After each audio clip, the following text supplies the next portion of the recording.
Welcome to Keep Trucking Personal, where we invite you to explore the heart and soul of our company, Kivi Brothers Trucking. Through engaging storytelling, insightful market updates, and vibrant energy, our podcast reflects our culture, values, and achievements. Whether you're a team member or industry enthusiast, join us to build connections, foster growth, and inspire excellence. Discover why we're more than just a company. We're a community, a catalyst for positive change, and a home for those aspiring to be part of something extraordinary. The pre-trip is complete and engines ready. We're set to hit the road on the Keep Trucking Personal podcast. Let's go.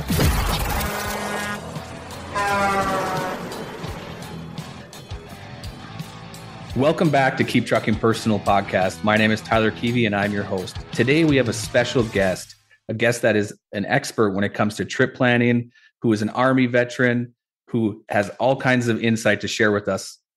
Today I welcome Charles Scoggins. Thank you.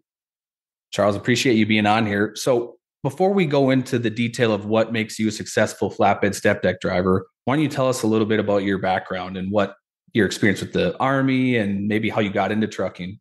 Well, I'm a 24-year veteran of the Army National Guard.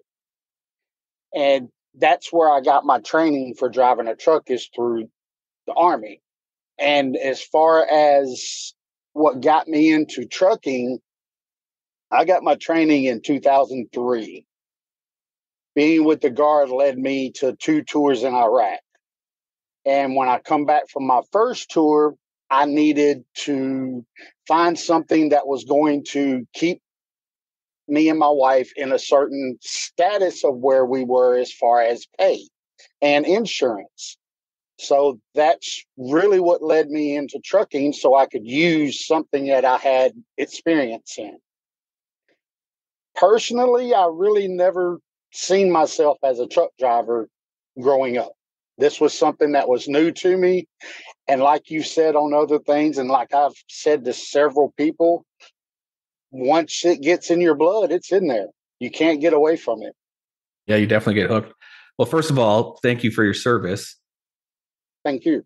And second, when you were overseas, were you actually driving a big truck? I guess, I don't know, what would you call it in the Army?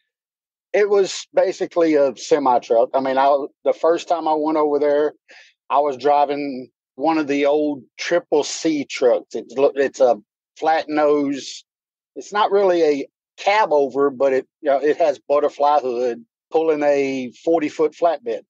Yeah, hauling anything and everything that is there even a restriction on like what you can put on a trailer, or is it kind of like it's the Army, like just load it up and go? Pretty much, if it'll go on the trailer and you can keep it on the trailer, you take off. I wish our trucking was like that right now. Hey, if it fits, it chips.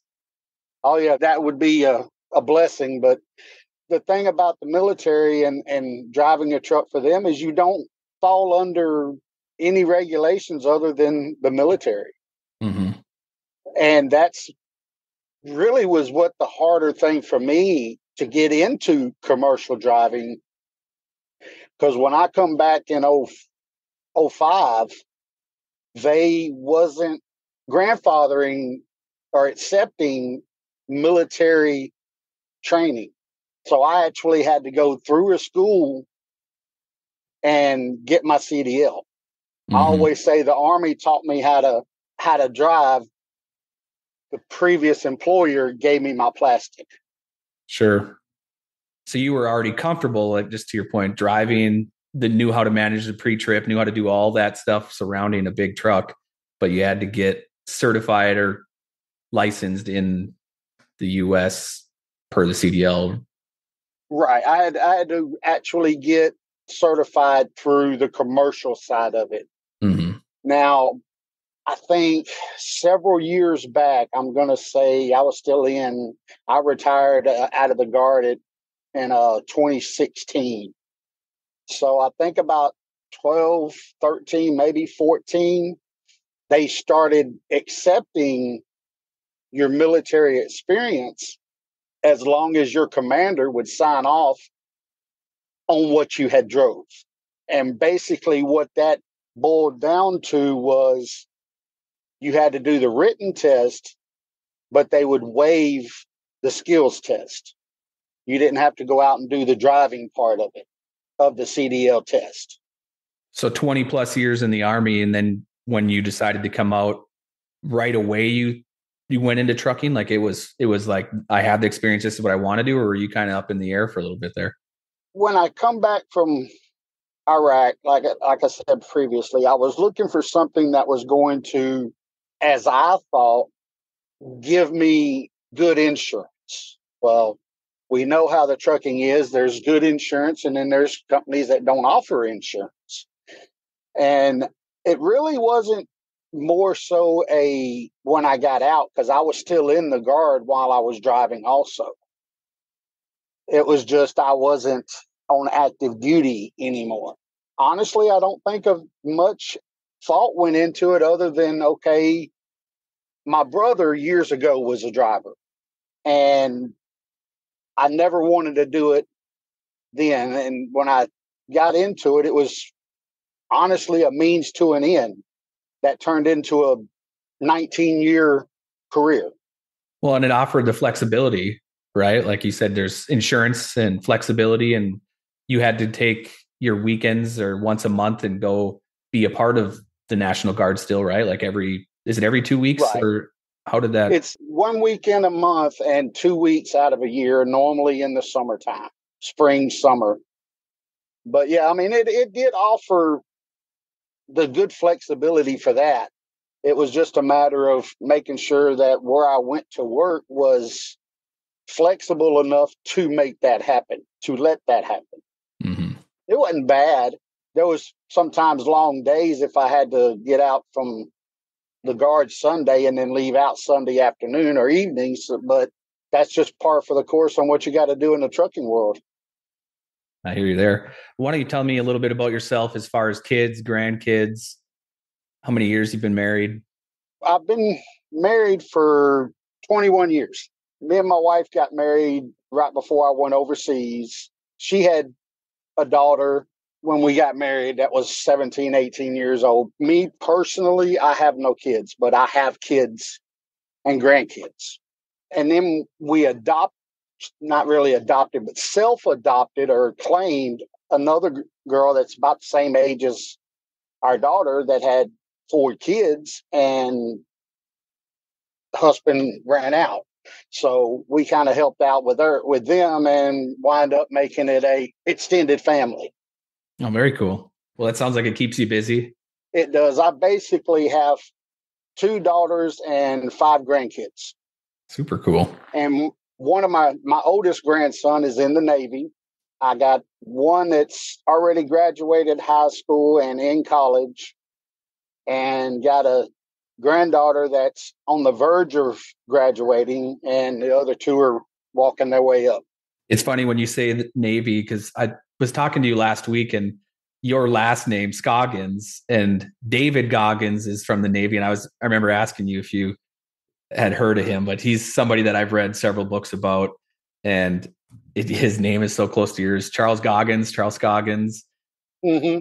Yeah, it's funny because I've run into there in my hometown of Millington, Tennessee, where I grew up. Never knew it, but at some point I run into somebody that had the exact same spelling and didn't know who they were. In the same city? In the same city. Wow, small world.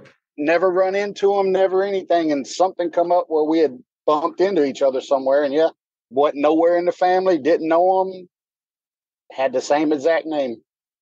So Charles, once you got acclimated with your trucking outside of the Army, was it over the road right away, or was it regional, local? Like what application did you do? Well, when I first got in, I started with dry van, and it was over the road. Went from there. Everything I've done except for maybe a month has all been over the road, solo driving.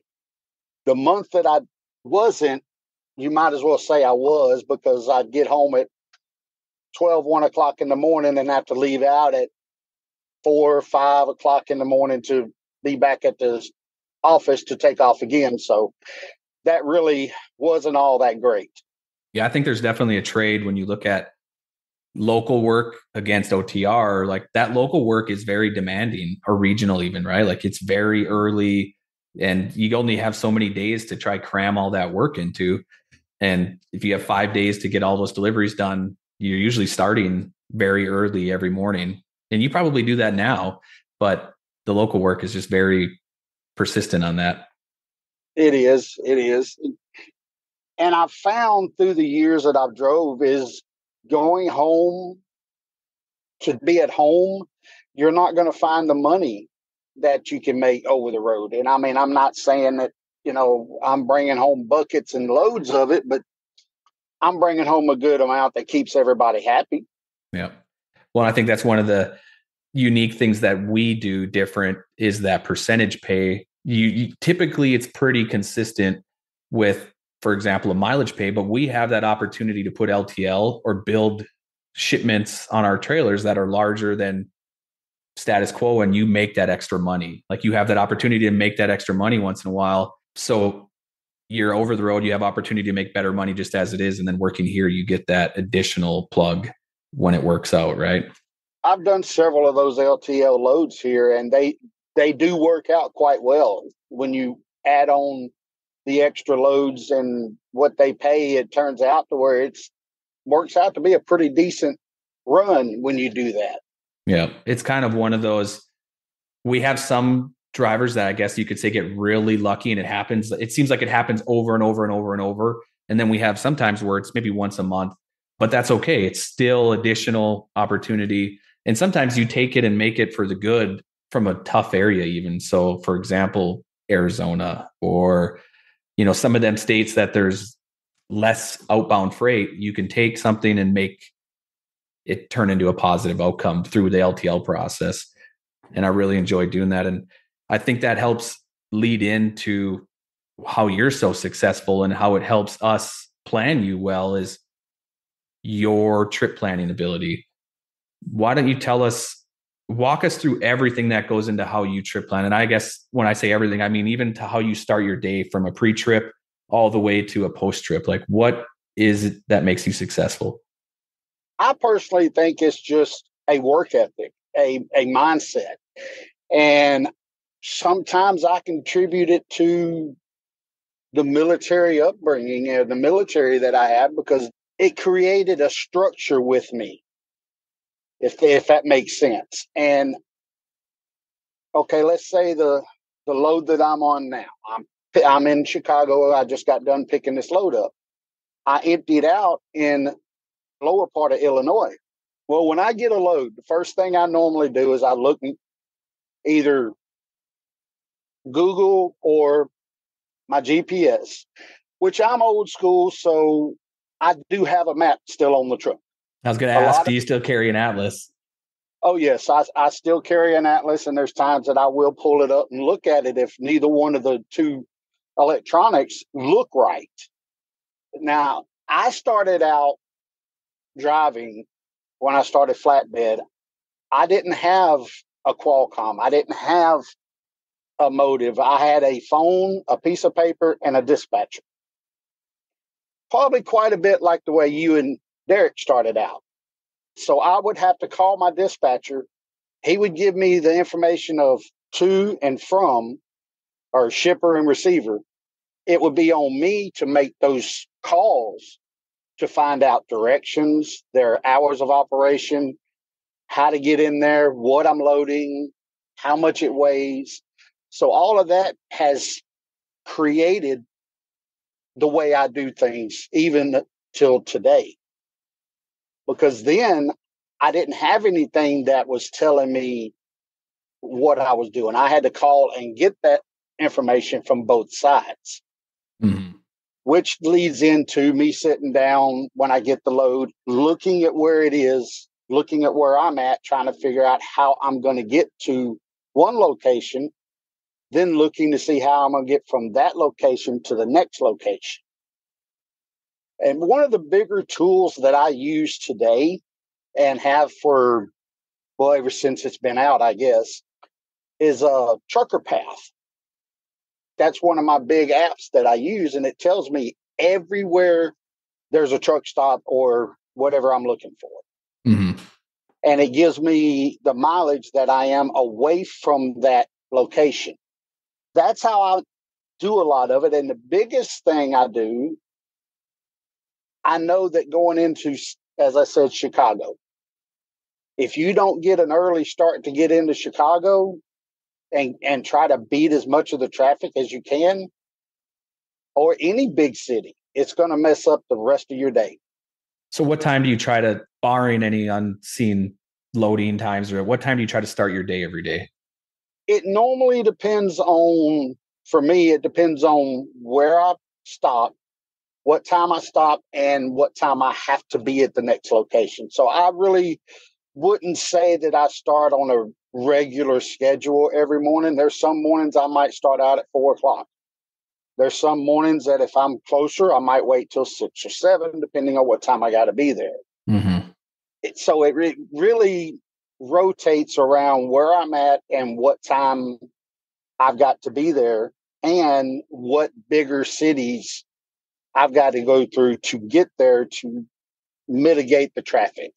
Yeah. So there's no easy answers. Looking at every situation that's between you and that delivery of what you have to accomplish, what city it is, how far away you are. Do you have 300 miles to go, or are you 1,200 miles out? Like, it all factors in. So when you get to the Trucker Path and you're looking at a truck stop that, let's say you're on a 1,200 mile trip, how far out are you trying to plan? Like, I know it's always tough to say 650, 600, 550. What is like your go-to number of miles per day that you think, hey, if I shoot for this truck stop and all goes well, I can make it? Or even if things get a little tight, I still can make it. How far? Normally, if it's a straight drive day, and it's not like a load up and then drive. If it's just a drive day, I'll try to do, like you said, this 650. That's usually, because the more I can get done ahead of time, the less I got to do the next day. Mm-hmm.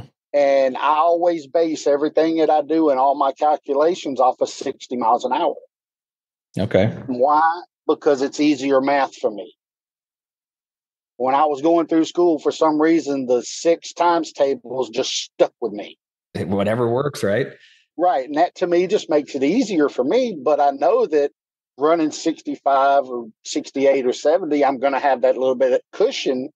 But that's normally the way that I plan my days out, is through that. To say that I can give a decisive mileage number, it's usually not that cut and dry. Mm-hmm.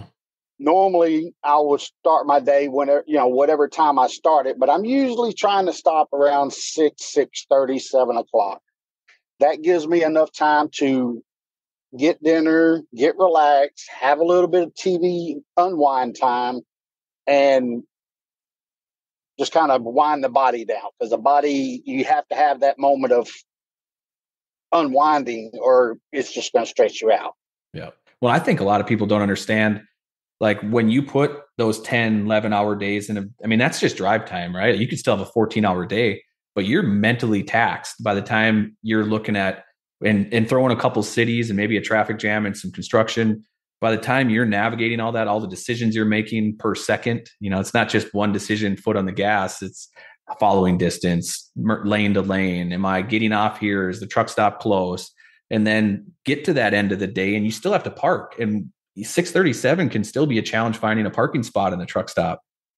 Oh, it is. There's times that this is one of the other points that usually helps for me, is if I have to stop early for a parking place, if I know that, okay, I'm going towards Atlanta, I need to be on the other side of Atlanta, but I'm going to hit Atlanta at 5:00 rush hour. I'm not going to fight that traffic. Mm-hmm. I'd rather stop early, get up early to make it through that headache. As far as my trip planning, it's a lot of things added together that creates what I do. And the other part is, if I tell you, Tyler, that I'm going to be somewhere, I'm going to be at said location at said time, I'm going to do everything in my power to be at that said location at that time. Yeah. That's one of the things that builds me. That's how I build my reputation and how I build my work ethic is by trying everything in my power to be where I say I'm going to be. Yeah. That self accountability is huge. And it really holds operations accountable too, because just to your point, when you give us an ETA, we're like, Charles does not miss his ETA. Like that's when he's going to deliver, and he's punctual. And within 2 hours, you can assume he's ready to go, sometimes faster. Right. And right. That's why it was so easy to say, like, how do we find somebody that's a skilled trip planner? And we're like, Charles, man, he hits it over and over and over again. And I guess when it comes into trip planning, and I think of some of the things that we don't even, I guess, talk about, is like the cargo securement and making sure you're secured properly, so you're not always having to stop. And I mean, obviously you're still checking your load when you stop, but you're not having to be worried that something's not secured right, or this or that, or even if you're not secured properly and you roll into a scale and now you get pulled out back for an inspection, now your trip planning just took a whole left turn, and now you might have to add a half a day, because what if you're there for 2 hours? That wasn't part of your planning. So I think of all the little things, like I was saying, the habits you've built, the when you get the trip, you start route planning and you're looking at trucker path, understanding where you're going to park, you're securing the freight as best you can to make sure that you don't have any extra time that's spent with concerns. What about like vehicle maintenance and tires? And when you're out on the road, like making sure all that's scheduled, and how do you fit that? And how do you budget that for time? Most of the time when it comes down to a blowout or even just getting something fixed on the road, you really can't figure that in to your day-to-day trip planning, because you never know when it's going to happen. Mm-hmm. But normally, if it's something that, say it's a minor, I got a light out or something like that I can't fix myself, it's get it done as soon as you can, but try to make it where you're getting it done where you're going to be shutting down. That way you're not taken away from your day. Yeah. Now, naturally, if it's something that's a major that's definitely can't wait, well, you're going to have to bite the bullet and do what you got to do. Yeah. But for the most part, the biggest part with that is making sure your stuff is in working order. Yep. That pre-trip, post-trip. Your pre's and your post are done, and make sure that one of the things besides doing a pre-trip and post-trip, you mentioned load securement. I do my best to do 100% load securement to weight. Meaning if I've got a 40,000 pound load, I'm going to put at least, if it's a strap, I'm going to put at least 8 straps on that load. Mm-hmm. That's going to put me within 80 to 90% of that load, might even put me over. But if I don't feel comfortable with what's on it, I'm going to continue going until I get comfortable. Yep. And every time I stop, if I have to stop at a rest area, or if I have to stop and get fuel or whatever, I'm constantly walking around checking my securements. Every single time this truck stops, I check my securements just to make sure that everything is tied. And the last thing I want to do is deliver something that ain't got everything there. Yep. Well, and we like to talk about being scale ready or DOT inspection ready. And it's hard to do that unless you're comfortable and understand everything that's going on with your truck, right? Like if there's 12 straps on this load, you need to be comfortable that all 12 straps are tight. There's no room for error on that, because you pull into that scale but how many scales do you think you go through, whether they're open or not, in one day? Oh, it's 5 to 10. Yeah, I'd say 15 to 20, maybe, depending on what my drive time is, where I'm going, what states I'm in. Yeah. But like Alabama technically only has one permanent scale in the whole state of Alabama, and it's over by Georgia. But they have cameras and weights in the road, or scales in the road, but they don't have a actual building. Yeah. But honestly, I couldn't really give you a number on that, because there's no telling how many is in each area, because some states really like their scale houses. Yeah. Well, and I guess where I was going with it is not only for the scales, right? Like 15 to 20 chances per day, there's somebody that might want to look at how your securement is. So if you're not confident in it, you have that, like, there's a DOT officer that may say it's your lucky day, Charles, like you won the ticket, or your strap is flapping in the wind when you come in, and he's going to say, okay, we need to check this guy out, and being prepared there. And then the other side of this is, which unfortunately has happened to you recently, is somebody pulls out in front of you and makes you brake check, and not having that freight secured properly, or getting complacent thinking, hey, I'm used to putting 6 straps on this load that's supposed to have 8, and understanding that you never know when that's going to happen. Being ready, defensive driving means what's going on behind you too on your trailer. And so even to that point, you've been in that situation where somebody was not as prepared as they should have looked both ways, and it ended tough for you. Like, what, talk about that? Like, how did that feel, and how much more does that make you focus on what's on the back of your trailer?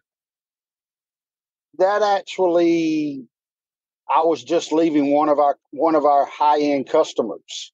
Mm-hmm. And with me being the persistent person I am, even though what I had might not have needed 4 points of securement on each item, I done it anyway, because that's just what makes me feel comfortable.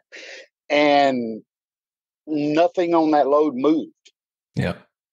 And I mean, not to talk about a whole lot of, that was a good hit. Yeah.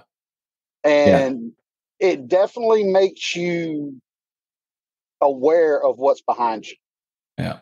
Yeah. And like I said, it doesn't take long to get complacent and get in a rush. Temperatures can influence our decision making, time, hours of service. There's so many things that go into what you're thinking of. Like, I have an hour on my clock. This has to get chained down as fast as possible and get out of here. And cutting corners, you never know when it's gonna happen to you. And that's what I love, where your story is, like the discipline and how it all kind of ties back to, like you said, in the Army, you got this discipline, and now you've had things pop up that there was no way you could prevent it. And you've made sure that everything was put together properly to have an outcome that is proper, right? Like, it's supposed to stay. It didn't move an inch. You did it right. And I appreciate that. And that's one thing, like you were just saying about tying something down that takes a little bit longer, or taking longer than you plan. When that problem arises for me, it's just going to have to do what it is, because I've got to get that load tied down. Because I look at it, I guess a raw way I look at it, my family could be on the left of me, your family could be on the right, or whatever the scenario. That's the last thing I ever want to have on my conscience. Mm-hmm. And we're professional drivers. That's why we have the CDL license, and why we've been through training and all of the things. And defensive driving, like you're saying, always scenarioizing what could happen. Hey, this person could merge into me, and I have to be ready for it, or this, and doing everything you can to be successful, because it could be somebody's family that, you know, at the end of the day, we want everyone safe. You want to go home and say you've done the best you can and everyone's safe. That's the ultimate outcome. Keep the bystanders, anyone driving next to you, safe. That's true. And like I said, that's the last thing I want on my conscience, is that something I did or something I didn't do caused a major catastrophe or problem. Yep. The situation that you were talking about that I was in, luckily nobody was hurt. Mm-hmm. But it was also one of those cases that if I wouldn't have maneuvered in that situation the way that I did, it probably could have ended in injury. Yeah, being prepared. And I think that leads me into one of the other things that makes you successful at Kivi is you've built relationships with a lot of staff here. And it's not just like you have your driver manager and that's it. You have people who used to be your driver manager, now load planners, or myself. Like, you've built quality relationships with many people here. So it stems deep when we think of Charles and what you do and how you execute. And prior to this podcast, I always talk with everyone, like who's the guest and who we're going to, talk about. And everyone is like, oh yeah, ask Charles about, grandkids, or even Caitlin, my wife's like, oh, I have great conversations with Charles. Like, it's like, you've just built a relationship with so many people. It helps you be successful because we want to make sure you're successful. You just embedded yourself into the culture so much. Well, that's one thing that I've always done is just to make it easy. My wife, when I first started in trucking, she said, I found the perfect job. She said, because you never meet a stranger and you love to talk. That's just who I am. That was my upbringing. The way I was raised is, you judge everybody by the person that they are, and not really judge, but you take everybody at face value. Mm-hmm. And I haven't met anybody that I really just couldn't work with. I have a great relationship with the dispatchers I've had. I haven't had a bad one. Yeah. Well, like I said, everybody talks highly. And I think of that relationship building back to where we were referencing that incident. It was like 5 a.m, right? 5:30, 5 a.m. It was early because yes, I know you went through our progression of calling safety. And in that moment, I actually was the one that connected with you early in the morning and had talked to you right when things were going on. And there's some of the other things that I think of too. The technology now that we have invested into, Motive, was able to help me help you like instant. Like when you got the call, or we got the call, excuse me, and you and I were on the phone, I was up to speed. What happened? Worked with you, talked, and being highly communicative like you are, having relationships built with everybody, knowing just who you are and what you say and where we're going, whether it's the trip or the situation you were in. There's just, like I said, it just goes so deep, and it's such an easy, comfortable conversation. You've grown up like that. How do you give advice to somebody that doesn't have relationships like that? Maybe they're new to this company and they maybe come from a company that communication was much more through just the ELD, like checking, a macro, you're empty, you're loaded. Like, how do you give advice to build relationships like that? The biggest thing that I tell people is just be a person. If you got something that's going on that you need your driver manager to know about, if you are frustrated with something, communicate to them, talk to them. They're there to help you. And I've had several times that I've had to call Caitlin before because I had an emergency that I had to get home for. My wife had a last minute procedure that had to be done. Caitlin made everything work. Okay, this is what you need to do. Go home. We'll deal with the load afterwards. And communication is really the only way I can put it, is talk to them. Mm-hmm. I haven't had a situation with the company or with dispatchers or even planners that I couldn't find a solution to with them. And like I said, that options, like you've created options. And when, for example, a driver manager has multiple people they deal with. So if they're caught up on the phone longer than your emergency, whether it's whatever's going on, you have other connections to go to. Like you said, it could have been Caitlin, it could be myself. And that's what I guess it's so helpful to have people that want to help you and you help us, because it works like a full team effort. Like, hey, I couldn't get a hold of Wendy. Can you help me out? Absolutely. Like you built those relationships and contacts. It just makes it so much easier.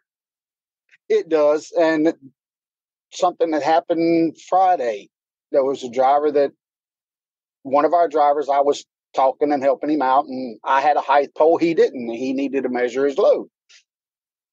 It was, I think, right at 5 o'clock, 4 o'clock. So everybody in Kentucky was already gone home. Well, because I knew that it was one of the customers that one of our planners was in deep with, I called him because I knew he would be able to give me an answer. And we managed to work it out and get things worked out, and the driver was okay with it. Yeah. But it was just the fact that, like you said, I have built this network to where I know who is doing what, I know who has what positions, and I kind of know who to go to get whatever done. Yeah. Because I've dealt with them that way and I've worked with them in that capacity. Yeah. Everyone that I work with, it's amazing that we all want to help. So, and I love that. This just last weekend, I was talking to the drivers on Sunday and they're like, oh, what are you doing? Like, why are you calling? I'm like, I'm working just like you. Like in trucking, it always goes continuously. There's no rest, right? From my perspective, because there's so many things to do. And that's what energizes me. And that's why I like when situations arise, there's always somebody that is willing to help. It doesn't matter if it's 5:30 and everybody in Kentucky went home. There are people here that want to make sure that you're successful. And we all know that all it takes is one bump in the road and your whole trip planning went out the window. If you can't get a hold of somebody or it's 5:30 and a pickup number isn't working, you need to have that reliable back office staff to help you out. And there's been times I've had to call planners or dispatch on Saturdays and they pick right up. Yeah, let me log in. This is what we got going on. Here's what you need. Yeah. It's really just having a level head, a calm personality, and being able to communicate and understanding that as far as a driver manager, she's got 15 to 17, maybe more drivers other than myself. And I try to put myself in her position and in her mindset or anybody's mindset to know, okay, they're dealing with somebody else. Yeah. If I need this immediately, I've got to do an end around and get a hold of someone else that can help me. Luckily, I've got other numbers that can do that. If I owned a company, and this is one thing that I respect about Kivi, is everybody, all of you and your brothers have done this job. Mm-hmm. Y'all been on the road. Y'all understand it. That makes a big difference when it comes to talking to y'all about something because you understand what we're talking about. If I owned a trucking company, my idea of what I would do, I would have a hard time keeping planners and dispatchers. Because in my trucking company, 2 weeks out of a year, mainly my dispatchers or my fleet managers, but some planners would have to give me 2 weeks out of a year. 1 week in the winter, 1 week in the summer. And they would have to go with a driver and do the work with them. Yep. Not just sit in the seat and watch them, do the work with them. But on the other side of that coin, my drivers are going to have to give me a week to sit beside the dispatcher, planner, whatever the case may be, and do their job. Not just sit there, but do their job too. That comes from the military of cross-training. For sure. I've heard that a lot with interest from people. And we do that even with our planners, driver managers. There's times where a driver will be just doing something local around the terminal. Hey, jump in with that guy or gal and go take a trip, get that load, see what it's all about. And that kind of ties right into one of the trip planning aspects that I think that we didn't really touch on is the experience factor. A lot of this all comes through the experience that you've gained, whether it's been you've went through Atlanta 50 times and you're like, okay, I've been burned 49 of those 50 times on time. It's easier to plan around that than plan, through it or plan to stop before or after a certain area. And I think that that's one of the things that's really hard to gain. And especially on an office employee is there's so many factors that we can't see that you do, from the pre-trip to the post-trip, to pulling out the route planning, to your specifics, to your vehicle maintenance scheduling, to securing your freight properly and being confident in every single thing, knowing your hours of service, having that truck stop scheduled with the parking space that you think is going to be available, may not be, getting the rest and dinner and all of that that's continuously evolving and changing, pending a traffic jam or a pickup number that's bad. There's a lot that goes on that we can't see that you're processing just continuously. You're right. I mean, I think I seen something a while back that said that in a day's time, a truck driver makes 160 something decisions in a minute, I think it was, or something like that. Yeah, I believe it. Like you said earlier, there's constantly something that's going on. Mm-hmm. Watching your speed, like you said, watching the people in front of you. Oh, here comes this person. Okay, I know what he's fixing to do. Start slowing down because you know he's fixing to run out in front of you. Being prepared. Or seeing this one that's slowing down, and then darting over to the right or left because, hey, there's their exit. Mm-hmm. It's a lot of things, and experience is a major key factor in it. Because when I first started driving, I wouldn't have guessed a lot of the stuff that I do now. I wouldn't even have had the thought of the stuff that I do now 19 years ago. Yeah. Why? Because experience has wised me up. Yeah. I was just going to say that word wise. You took it out of my mouth. And I think that, I guess for any driver, whether you have 10 years experience, 20, I still just love that aspect of getting a mentor or having somebody that's got that experience, even if the industry's changed and evolved, because every year it seems like trucking is changing, but there's so much to be said. And that's why even my dad, who hasn't driven for a long time, has been in the office, he still has advice about somewhere in the country. Oh, go to this truck stop. I'm like, how do you know that truck stop's even there still, Dad? It's gone. Like, or it's probably been bought and changed, but there's still advice to get. There's still cargo securement. There's still ways to improve. And yeah, anybody they'd be lucky to have you as a mentor, just to have that advice. I do have one thing I want to talk about, and I think is part of trip planning that we don't even think of, is parking at a truck stop. And the reason I bring that up is there's incidents that happen out of your control. First of all, like somebody drags their trailer across the front of your truck or backs into your sleeper, that can cause delays. When you're parking, first of all, do you get out and look? Do you do the goal and make sure when you're backing into a tight spot, there's plenty of room? And then second, where are you super conscious where you park? I'm not going to take an end row because somebody could turn and drag their truck.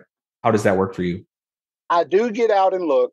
I'm going to admit probably not as much as I should sometimes, but I do when I feel like, okay, this feels kind of close or this don't feel right. Yes, I get out, I look, I see where I'm at, and I don't care if I have to get out 5 or 6, 7 times. If there's somebody waiting, they're waiting. Mm-hmm. One of the first things I do when I start in to go park is I turn my CB off. I turn my radio off. Why? Because the last thing I need is somebody screaming at me on the CB, hey, would you get out of the way? Hurry up, blah, blah, blah, blah, blah. So I just take that equation out of the factor. Yeah. And as far as where I park, yes, those things you mentioned are the epitome of where I park. I will almost never, and I say almost because you're supposed to never say never. I almost never take an end spot. Yeah. Because I've seen it happen too many times. But that's still not saying that even in the middle of a parking lot, you still can't get your hood taken off because it's happened. Yeah. And it's probably not the greatest thing, but with these trucks that we have such a long wheelbase on our trucks that even if we back in and park, we're still sticking out a good bit out from the people beside us. So normally if I'm in a regular flatbed, I'll bounce up over the back of the curb to get my nose out of the line of traffic. Sure. Just to make sure that somebody coming by don't clip me. So it's not only defensive driving, it's defensive parking. It can be. Yes, it can be. And I seriously, and I say this truthfully, that the truck stop incidents, whether they're at our fault or not, seem to be the common occurrence. There's like you just said, somebody tears the front off, and whether it's not even our truck, I see it happen to other companies all the time. And I'm always like, man, if another driver could lend a helping hand and get out there and flag that driver. And sometimes it's 3 a.m, everybody's sleeping and you don't even know what happens, but that it's like a jungle in that place. There's so many moving pieces and equipment and in and out, and trucking never stops, like I said earlier. So those places are little beehives. They are, and I've done it more times than I can count. Get out and help somebody back in. Matter of fact, I just done it about roughly an hour ago here where we're at. Yeah, at the shipper where I just got loaded. I'm still sitting here, and the guy was backing in. I got out and hey, yeah, come on, you got it. One of the things that I think helps out with me also is at another company that I was at, I was a trainer for 2.5 years. And I was also a part of what they called their on-road safety department. So when it comes to some of the stuff that we have to know, I'm pretty versed in, well, I hadn't read up on it lately, but I'm pretty versed on a lot of the technical DOT stuff that we're supposed to be able to know. It definitely helps. And I don't mind helping anybody. If somebody, and I've told this to Wendy, I've told it to all my other dispatchers that I've had, if somebody needs some advice or needs some help on something, give me a call. Mm-hmm. I've even had Wendy ask me several questions. Hey, what do you think about how would somebody do this? And I guess the easiest way to say it is I have a book of knowledge. I don't know everything. Mm-hmm. But if something I have can help somebody, by all means, I'm willing to help them, because I hate to see something happen down the road. I love that. That's the principle of this podcast, is to keep trucking personal, and the personal side of it being we want to help others and we want to be successful, and seeing you do it on the road when it's not required, right? Like you could easily sit there and say, let him do it, let him or her do what he's going to do, and it plays out as it plays out. Instead, you're saying, let me help this person be successful, and let's protect the customer. Let's protect this driver from backing into a pole that he may or may not see. Just that little bit of extra effort goes so far. And that's why this podcast just continues to get better and better, because the stories that I hear and the things that the drivers are doing out there, it's awesome. So Charles, do you have any favorite areas, favorite states, favorite trips? Like, just tell us some of the highs and the lows. Like, I want to hear it all. I guess the highest of high as far as a trip that I've had was when I went to Alaska. I picked a load up in Birmingham and took it up to Fairfield, Alaska. Mm-hmm. Loved the trip. Another buddy of mine that drives a truck, he picked up a load and was going to the same place I was going. Different locations. We met up together. We rode up there together, which really added a lot to the trip, because, as you know, I think you've made the trip, haven't you? Yep, that's my most memorable trip, Alaska as well. Once you get to a certain point, most of your electronics don't work anymore. Yeah. So having somebody that I was able to talk to did help. That was the most memorable. I guess two things that would be the most exciting, I guess you could put it that way. One of them was I had an OD load coming out of Canada in the middle of the trip, almost at the back end of the States, run into a blizzard. Nowhere to stop, nothing I could do but fight through it and find a spot as soon as I could to stop. Yeah. When I stopped, no snow buildup. When I got up the next morning, half the back of my trailer was covered. Could barely see the tail lights. I feel like one of my biggest accomplishments was when I was training. And it's just the fact of extending my knowledge, my help to somebody else to benefit them. Yeah. The other thing that kind of was, oh, wow, did I really just do this? Was loading a road grader. Loading it by yourself? Loading it by myself. Well, I had a buddy that was telling that he had loaded one earlier, and he was on the phone. He's like, well, make sure when you start this back up, you put it back in low gear, because it always starts up in third. And he's like, make sure you put it in first. So that helped. But I loaded it on an RGN, and I had to pull the tires, the front tires of the road grader, up on the back deck of the RGN. I had no spotter. Yeah. That was one of them that was a little nerve-wracking. Adrenaline. Well, yeah, nerve-wracking is a good word. It was that, and once I got it done and got everything set the way it was supposed to be, got the blade, those things go way down. Mm-hmm. I never knew that they went as far operational as they do, but once I got that done, it was like, wow, I just did that. Did it by myself. That's awesome. there's so many things that you get to experience from operating equipment. And we talked about that on our previous episode with Alex. Like he was saying, getting to run excavators or getting to run a grader, like you get that opportunity, and it can definitely make a highlight for your day. Oh yeah. First time I've ever sit in a bulldozer. It was a smaller one. It wasn't a D9 or nothing, but I mean, first time in it, I had to figure out how to operate it. The guy said, okay, this does this, this does this, this does this. And he walked away. So I had to get it over to the loading dock, load it on the truck. And it was, or actually that was on an RGN. So, but it definitely is exciting. That's the part that I enjoy, is the equipment and playing with the toys. Mm-hmm. That's what thoroughly keeps me happy, is dealing with that stuff. So many different opportunities. Charles, wrapping up, what single piece of advice do you have for someone that's newer, whether they're at Kivi or they're at a different company, that just sets them up for success in this industry? What trip planning, what tips do you have for a new person? One of the biggest ones I have is communication. If you can't communicate with the people that you have to communicate with, you're not going to make it. The other one is, like you said, trip planning. Pay attention.